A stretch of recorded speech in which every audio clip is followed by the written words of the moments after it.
Om Swastiastu. Assalamualaikum warahmatullahi wabarakatuh. Shalom Namo Buddhaya. Salam kebajikan. Salam sejahtera bagi kita semua. Selamat siang rekan-rekan sekalian.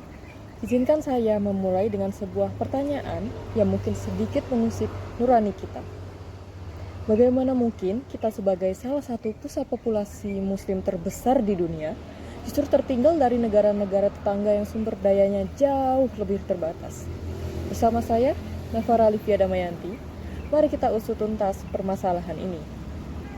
Kita sering menyebut diri kita raksasa, namun jujur saja, dalam industri pariwisata muslim, kita masih menjadi raksasa yang tertidur. Di saat kita masih sibuk berdebat, negara-negara tetangga sudah berlari kencang. Bayangkan, di depan mata kita ada peluang emas senilai 300 miliar US dollar pada tahun 2026.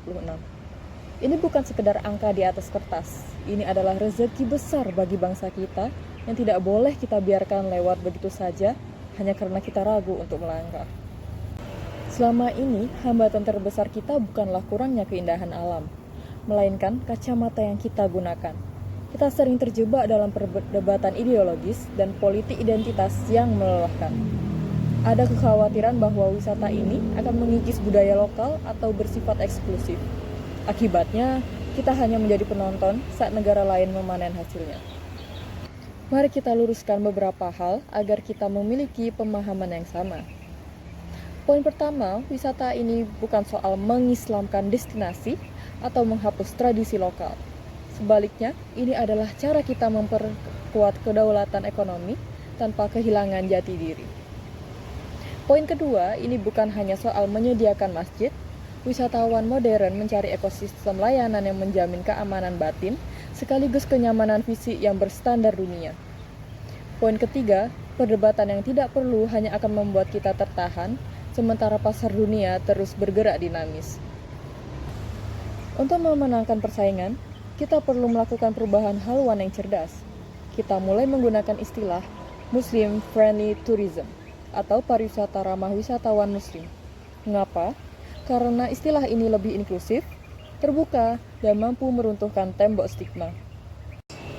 Lihatlah Jepang, Korea Selatan, dan Thailand. Mereka bukan negara mayoritas muslim, tapi mereka melakukan riset pasar yang sangat agresif. Mereka melihat layanan ramah muslim bukan sebagai label agama, melainkan sebagai standar kualitas pelayanan internasional. Mereka berhasil menyambut tamu dengan tangan terbuka, tanpa kehilangan identitas asli negara mereka. Jika mereka bisa, mengapa kita yang memiliki akar budaya kuat justru ragu?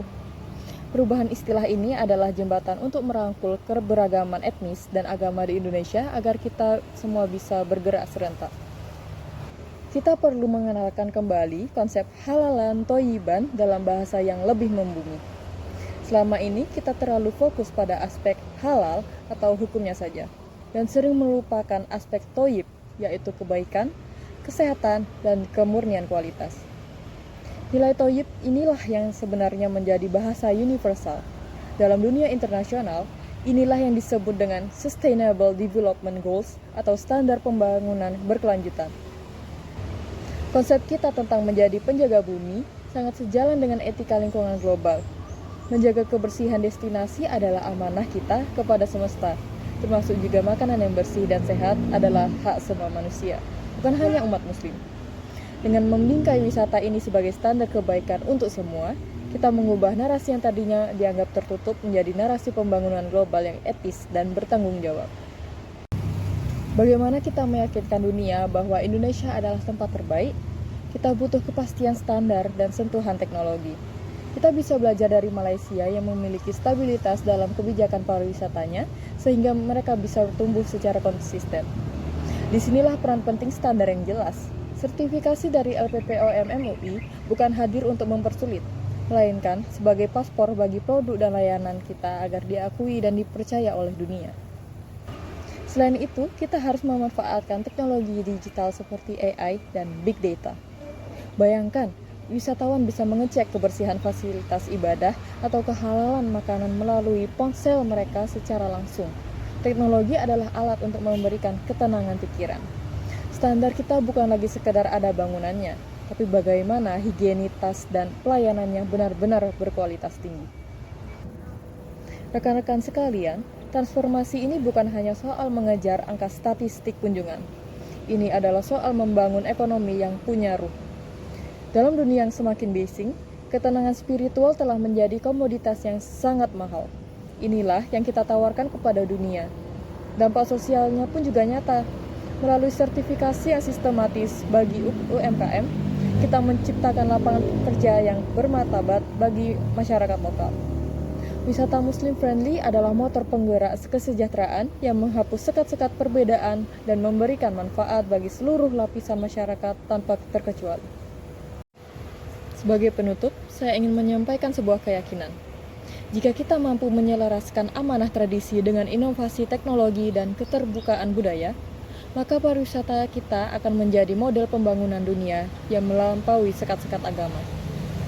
Tantangan di depan mata bukanlah soal membangun gedung atau jalan, melainkan soal kematangan kita untuk berkolaborasi dan berinovasi.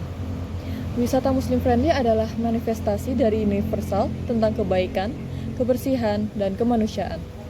Mari kita berkomitmen untuk menjadikan transformasi ini sebagai warisan yang berharga dan investasi nyata bagi anak cucu kita di masa depan.